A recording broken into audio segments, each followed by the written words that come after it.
¿A quién no le ha pasado eso de mirar una hoja de cálculo llena de números y pensar, ¿y ahora qué hago yo con esto? Bueno, pues hoy vamos a conseguir que esos números nos hablen, que nos cuenten la historia que llevan dentro.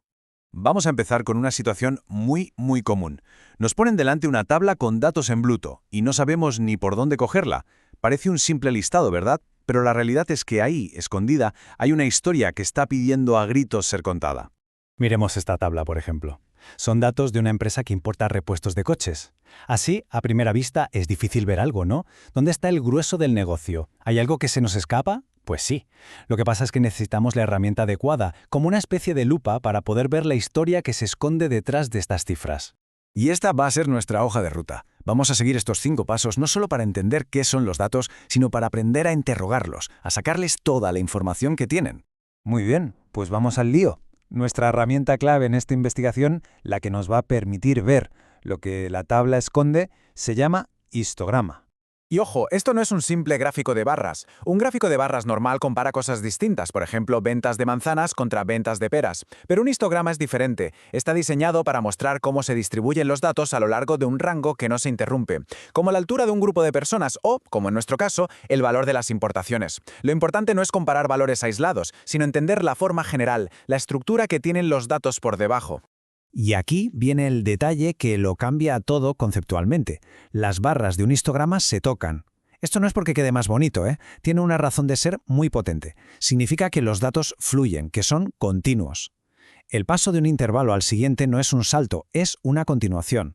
Los millones de dólares de las importaciones son parte de un mismo espectro, no son categorías aisladas. Cada parte del histograma tiene un papel en la historia. El eje horizontal, el eje X, digamos que es el escenario, nos muestra los diferentes rangos de valores. El eje vertical, el Y, nos dice cuántos personajes, que en este caso son los proveedores, hay en cada parte de ese escenario. Y la altura de las barras, bueno, esa es la trama principal. Venga, ahora vamos a ver cómo se construye esto en la práctica. Vamos a levantar nuestro propio histograma con los datos que teníamos, transformando esa maraña de números en una imagen que se entienda de un vistazo. El proceso es súper lógico. Primero, los ejes. Luego, en el eje X ponemos los intervalos de las importaciones. En el Y, la escala para el número de proveedores. Y ya, por último, vamos dibujando cada barra hasta la altura que le corresponde según la tabla, pegadita a la anterior. Y así, de repente, la tabla que era un lío se convierte en algo visual, en algo intuitivo. Y ahora sí, con el gráfico ya montado, llega el momento de la verdad, llega la hora de interrogar a la evidencia.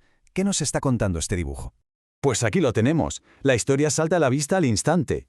De un solo vistazo vemos dónde se concentra el negocio de verdad. La tabla nos daba los números sueltos, el histograma nos enseña el patrón, la forma. La pista principal es esa barra gigante, la más alta, no hay duda.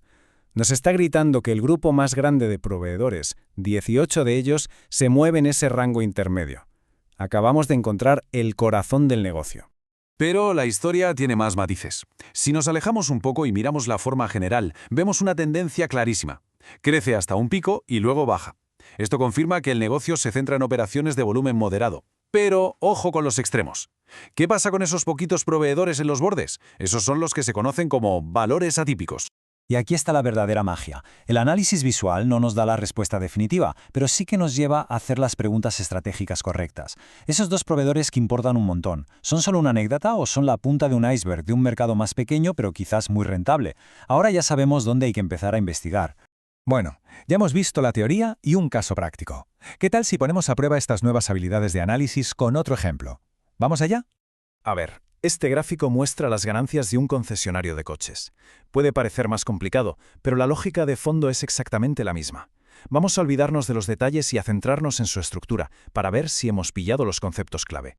Venga, una pregunta rápida para comprobar. ¿Cómo sacaríamos de aquí el número total de ventas que se han analizado? Pues muy fácil, simplemente sumando la altura, es decir, la frecuencia, de cada una de las barras. Si lo hacemos, el resultado es 180. Ese es el total de observaciones. Perfecto. Ahora vamos a por otro elemento fundamental de la estructura del histograma. ¿Cuál es el intervalo de clase? O sea, ¿qué anchura tiene cada una de esas barras? Pues para calcularlo, solo tenemos que restar el límite inferior del superior en cualquier barra. Por ejemplo, 600 menos 200 nos da 400. Esto es clave porque nos confirma que cada barra representa un rango de ganancias idéntico, de $400. Y esto es fundamental para que la comparación visual sea justa y no nos engañe. Fijaos en el viaje que hemos hecho en unos pocos minutos. Hemos pasado de una tabla de datos que no nos decía nada a una historia visual, clara, que nos ayuda a tomar decisiones de negocio. Ese es el verdadero poder de visualizar los datos. Y es que esta es la idea principal. Un histograma no es un adorno para un informe, es una herramienta de trabajo, un instrumento para resolver problemas que nos permite analizar, interpretar y, sobre todo, encontrar soluciones. Y todo esto nos deja con una última reflexión.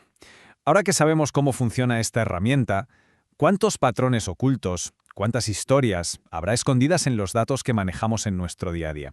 ¿Cuántas cosas están ahí esperando simplemente a que las descubramos?